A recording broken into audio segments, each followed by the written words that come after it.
Jaipur north जिले की जयसिंहपुरा खोर थाना पुलिस ने बड़ी कार्रवाई करते हुए फर्जी पट्टा बनाने वाले गिरोह का पर्दाफाश किया है। पुलिस ने गिरोह के 6 शातिर बदमाशों को दबोच लिया है। गिरफ्तार आरोपियों में दिनेश, महेंद्र जैन, रवि सैन, अब्दुल गनी, नसीमुद्दीन और नसरुद्दीन है। पुलिस ने आरोपियों से 1000 से ज्यादा फर्जी पट्टे, रसीद, साइट प्लान और करीब 50 से ज्यादा रबड़ स्टाम्प मोहर सील बरामद की है। बरामद किए गए पट्टे जयपुर शहर की करीब 35 गृह निर्माण सहकारी समिति सोसाइटी के हैं। पकड़े गए बदमाश पंचायत सोसाइटी के पट्टे, रसीद और साइट प्लान बनाने के में माहिर हैं। यह बदमाश महज 5000 से लेकर 25,000 रुपए में किसी भी खाली प्लॉट का पट्टा बनाकर गरीब लोगों को अपना निशाना बना रहे थे। आरोपी रबड़ सील मोहर दौसा से बनाकर जयपुर लाते थे और फर्जी पट्टा बनाकर लोगों को अपना शिकार बना रहे थे। गिरोह का सरगना महेंद्र जैन और दिनेश उर्फ कालू है। यह बदमाश प्रिंटिंग प्रेस के मार्फत फर्जी पट्टा बनाकर लाखों करोड़ों रुपए की धोखाधड़ी कर चुके हैं। खास बात यह है कि पुलिस के डिकॉय ऑपरेशन के जरिए फर्जी पट्टा गिरोह के इस नेटवर्क का भांडाफोड़ हुआ है। इतना ही नहीं, गिरोह फर्जी पट्टे से जमीनों पर कब्जा और बैंक में लोन लेकर धोखाधड़ी भी कर रहे थे। किस तरह रही नॉर्थ जिला पुलिस की यह पूरी कार्रवाई, इसको लेकर हमारे संवाददाता यादवेंद्र शर्मा ने की डीसीपी नॉर्थ परेश देशमुख से खास बातचीत। अगर आप अपनी गाड़ी मेहनत की कमाई से किसी भी प्रॉपर्टी में इन्वेस्ट कर रहे हैं या फिर कोई प्लॉट खरीदना चाह रहे हैं तो आप ठगी के शिकार हो सकते हैं, धोखाधड़ी के शिकार हो सकते हैं। ये हम नहीं कह रहे, बल्कि जयपुर की नॉर्थ जिला पुलिस ने एक ऐसे गिरोह का पर्दाफाश किया है जो कि बेसिकली फर्जी जो पट्टे हैं वो काट करके लोगों के साथ ठगी कर रहे थे। और जो तस्वीरें आप देख रहे हैं ये सभी बदमाश हैं। इस पूरे गैंग के जो तमाम जो लोग हैं वो यहाँ पर मौजूद हैं, जिनको नॉर्थ जिला पुलिस ने, जयसिंहपुरा खोर थाना पुलिस ने अरेस्ट किया है। लेकिन जब इनको अरेस्ट किया तो इनसे करीब 1000 से ज्यादा जो फर्जी जो पट्टे थे वो यहाँ पर नॉर्थ जिला पुलिस ने बरामद किए हैं। किस तरह पूरी कार्रवाई रही है इसको जानने के लिए हमारे साथ यहाँ पर डीसीपी नॉर्थ हैं परेश देशमुख साहब, उनसे बातचीत करेंगे, क्योंकि डिकॉय ऑपरेशन करके इस पूरे गिरोह का यहाँ पर एक्सपोज किया है। सर, पूरा नेटवर्क जो चल रहा था कैसे चल रहा था और कैसे एक्सपोज हुआ ये?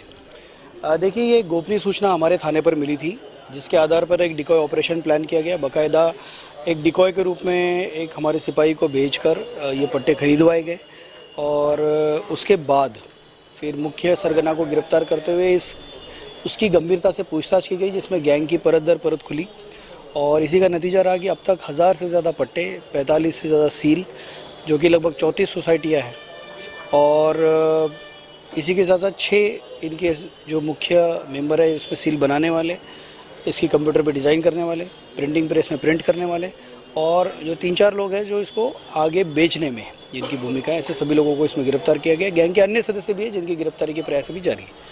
गैंग का जो लीडर कौन है सर, और ये कहाँ से छप रहे थे, कैसे छप रहे थे, और प्लानिंग क्या होती थी? इन पट्टों का किस तरह यूज लिया जाता था, कहाँ देते थे, कैसे प्लॉट खरीदते थे, क्या काम आता था बेसिकली? देखिए, जो इसमें मुख्य लोग हैं इसमें, चाहे वो कालू है या महेंद्र जैन है, ये खुद ही प्रॉपर्टी मार्केट से जुड़े हुए हैं और प्रॉपर्टी मार्केट में जुड़ने की वजह से इनको सभी चीज़ों की निटी-ग्रिटीज़ पता है कि कौन सी प्रॉपर्टी में विवाद है, कौन सी प्रॉपर्टी मौके पर खाली है। तो इसमें मुख्य रूप से जो पट्टे हैं, ये पट्टे जहाँ पे कोई विवाद है वहाँ पे कोई नए आदमी को खड़ा करना और उनसे कोर्ट में डिस्प्यूट कराना, या फर्जी पट्टे के आधार पर ज़मीन पे कब्जा करना, या फर्जी पट्टे का प्रयोग लोन में करा के देना, इस प्रकार से अब तक ये चीज़ें सामने आई हैं। हमारी तफ्तीश और चल रही है और गैंग के अन्य सदस्य और कई भी बड़े खुलासे होने की इसमें संभावना है। सर, पट्टों की कीमत क्या होती थी? प्लॉट की कीमत अगर मान के चलें करोड़ों में होती है, लेकिन कितने में ये पट्टा मिल जाता था और आम लोगों को शिकार कैसे बनाया जाता था? देखिए, इसमें जहाँ पर ये अपने अगर विश्वस्त लोगों को देते हैं ये पट्टा, तो इनिशियली ये पट्टे का प्राइस 25,000 50,000 तक ही रखते हैं, और जहाँ ये स्वयं बेचते हैं वहाँ पर ये किसी अन्य व्यक्ति को आगे खड़ा करके तीसरी पार्टी को जेन्युइन पट्टा बनाकर बेचते। तो उसमें जो सोसाइटी प्रॉपर्टी का रेट होता उसी प्रॉपर्टी के रेट के हिसाब से किसी को 5 लाख में, किसी को 10 लाख में, 10 लाख तक ये पट्टे बेचे गए। एक चीज़ बताइए सर, बिना अधिकारियों की मिलीभगत से ये पूरा खेल चल नहीं सकता, तो मान के चलें, क्योंकि कई जेडी अप्रूव्ड कॉलोनियाँ भी हैं, उनके भी फर्जी पट्टे क्या इनसे बरामद हुए हैं? अगर उनसे बरामद हुए तो क्या मान के चलें कि जेडी अधिकारियों की या नगर निगम के अधिकारियों की इसमें मिलीभगत है? देखिए, अभी तक ऐसी कोई बात सामने नहीं आई है। इसमें कई अधिकारियों की भी फर्जी सील इनके पास से बरामद हुई है, सरपंचों की फर्जी सील बरामद हुई है। तो एक तरह से फर्जीवाड़े का खेल बनाकर जो मासूम से लोग हैं उन्हें बेवकूफ़ बनाकर उन्हें ये विश्वास दिलाकर कि भाई ये जेन्युइन है, ये पट्टे बेचते। ये बाकायदा पहले स्टडी भी करते कि ये सोसाइटी की आवंटन सूची क्या है और उसकी एक ट्रेल बनाते जो कि पूरी तरह फर्जी होती है और ये डायरेक्टली नहीं बेचकर एक 3-4 ट्रांजैक्शंस ए से बी, बी से सी से डी इस तरह से करके फिर जेन्युइन बायर को ये बेचते ताकि वो अगर पीछे की चेन भी पता करे तो उसको समय लगे, उसकी मेहनत लगे। लास्ट सवाल मेरा, अब जो पहले मामले हो चुके हैं, ज़मीनों से जुड़े, प्रॉपर्टी से जुड़े कई ऑफेंसेस आते हैं, कई मामले चलते हैं, उनमें कई निस्तारण भी हुए हैं, तो क्या लगता है सर अब कहीं उनमें भी हो सकता है फिर मिली भगत हुई, क्योंकि पट्टों से जुड़ा पूरा प्रकरण जब फर्जी पाड़ा पाया गया तो मान के चलें कि वो उन मामलों को वापस खोला जाएगा या फिर उनको बुला करके फिर से जांच की जाएगी? डेफिनेटली जो प्रकरण पहले से पंजीबद्ध है और जहाँ पर इस गैंग का इन्वॉल्वमेंट सामने आता है, अभी तक जैसे 2-3 प्रकरण सामने आए हैं जो सुभाष चौक और ब्रह्मपुरी थाने में पहले से दर्ज है,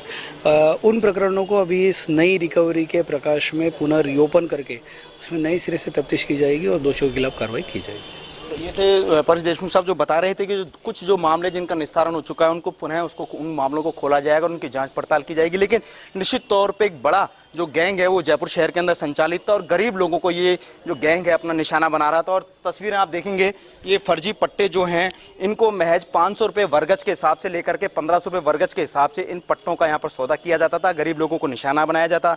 एक कड़ी से जोड़ करके दूसरे कड़ियों को जोड़ करके ये लोग एक ही पट्टे से कई लोगों को अपना शिकार बना रहे थे।